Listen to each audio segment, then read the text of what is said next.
I used to think the whole purpose of life was pursuing happiness. Everyone said the path to happiness was success, so I searched for that ideal job, that perfect boyfriend, that beautiful apartment.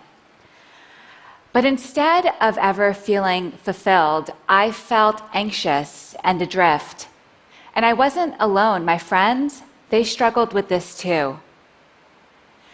Eventually, I decided to go to graduate school for positive psychology to learn what truly makes people happy. But what I discovered there changed my life. The data showed that chasing happiness can make people unhappy. And what really struck me was this. The suicide rate has been rising around the world, and it recently reached a 30-year high in America.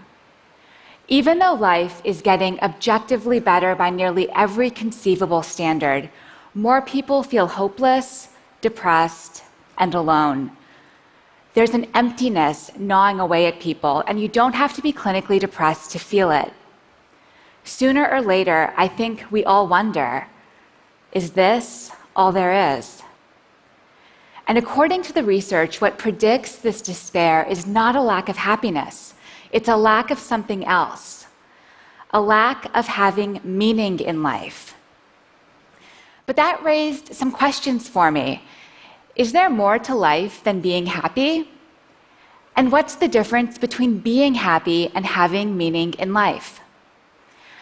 Many psychologists define happiness as a state of comfort and ease, feeling good in the moment.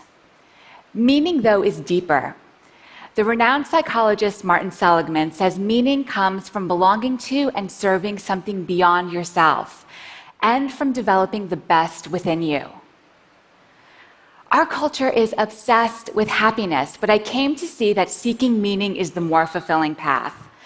And the studies showed that people who have meaning in life, they're more resilient, they do better in school and at work, and they even live longer. So this all made me wonder, how can we each live more meaningfully?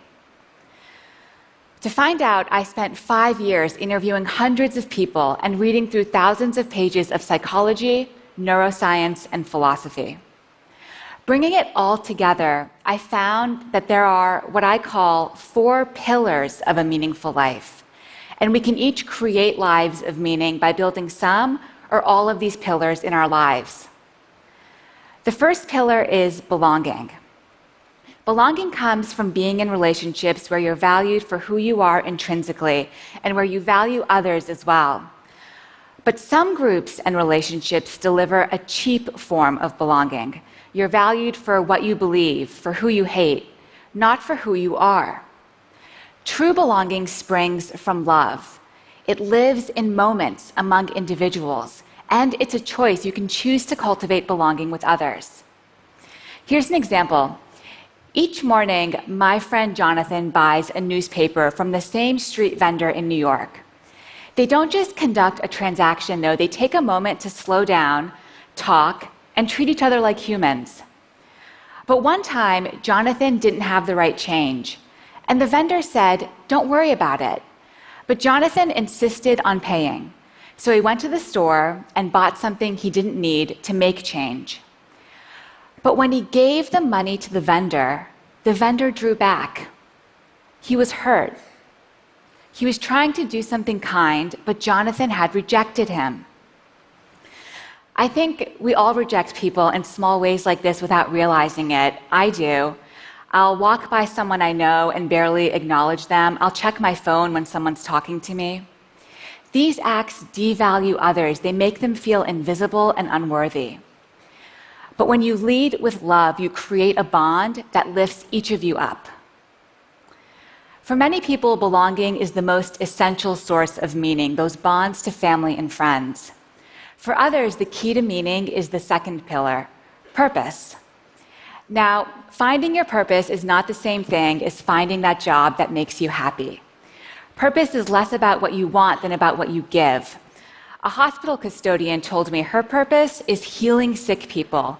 Many parents tell me, my purpose is raising my children. The key to purpose is using your strengths to serve others. Of course, for many of us, that happens through work. That's how we contribute and feel needed. But that also means that issues like disengagement at work, unemployment, low labor force participation, these aren't just economic problems, they're existential ones too.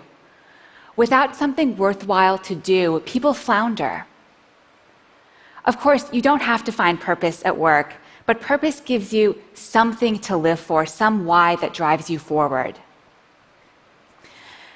The third pillar of meaning is also about stepping beyond yourself, but in a completely different way. Transcendence. Transcendent states are those rare moments when you're lifted above the hustle and bustle of daily life.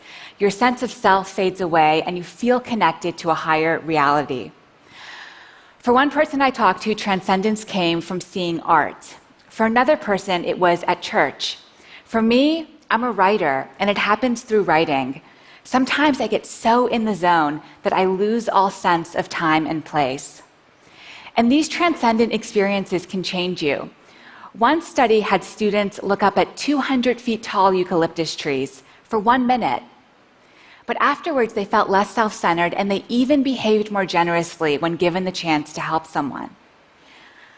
Belonging, purpose, transcendence. Now, the fourth pillar of meaning, I found, tends to surprise people. The fourth pillar is storytelling, the story you tell yourself about yourself. Creating a narrative from the events of your life brings clarity. It helps you understand how you became you. But we don't always realize that we're the authors of our stories and can change the way we're telling them. Your life isn't just a list of events. You can edit, interpret, and retell your story even as you're constrained by the facts.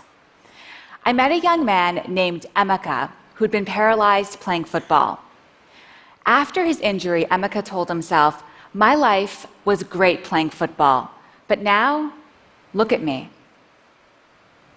People who tell stories like this, "My life was good, now it's bad," they tend to be more anxious and depressed. And that was Emeka for a while. But with time, he started to weave a different story. His new story was, "Before my injury, my life was purposeless. I partied a lot and was a pretty selfish guy. But my injury made me realize I could be a better man." That edit to his story changed Emeka's life. After telling the new story to himself, Emeka started mentoring kids, and he discovered what his purpose was: serving others. The psychologist Dan McAdams calls this a redemptive story, where the bad is redeemed by the good. People leading meaningful lives, he's found, they tend to tell stories about their lives defined by redemption, growth, and love. But what makes people change their stories? Some people get help from a therapist, but you can do it on your own too, just by reflecting on your life thoughtfully. How your defining experiences shaped you, what you lost, what you gained. That's what Emeka did. You won't change your story overnight. It could take years and be painful. After all, we've all suffered and we all struggle. But embracing those painful memories can lead to new insights and wisdom, to finding that good that sustains you. Belonging, purpose, transcendence, storytelling. Those are the 4 pillars of meaning. When I was younger, I was lucky enough to be surrounded by all of the pillars. My parents ran a Sufi meeting house from our home in Montreal. Sufism is a spiritual practice associated with the whirling dervishes and the poet Rumi. Twice a week, Sufis would come to our home to meditate, drink Persian tea, and share stories.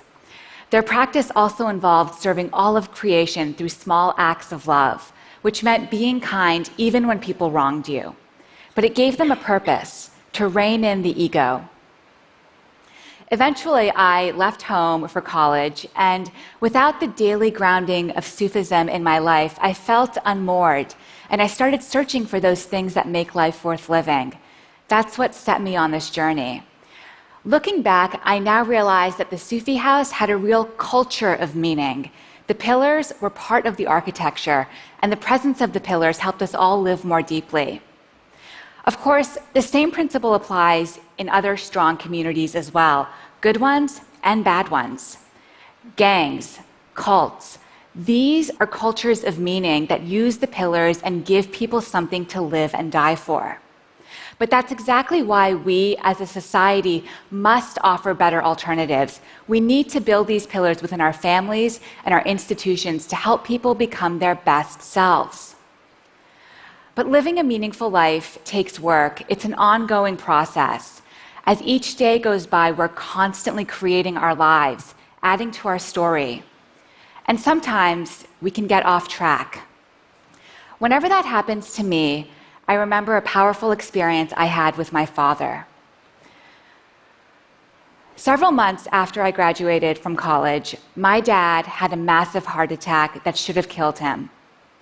He survived, and when I asked him what was going through his mind as he faced death, he said all he could think about was needing to live so he could be there for my brother and me, and this gave him the will to fight for life.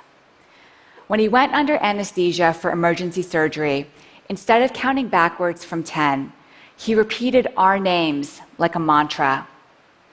He wanted our names to be the last words he spoke on earth if he died. My dad is a carpenter and a Sufi. It's a humble life, but a good life. Lying there facing death, he had a reason to live: love.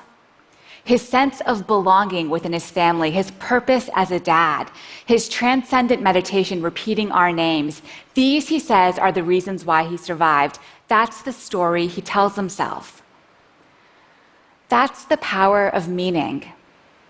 Happiness comes and goes, but when life is really good and when things are really bad, having meaning gives you something to hold on to. Thank you.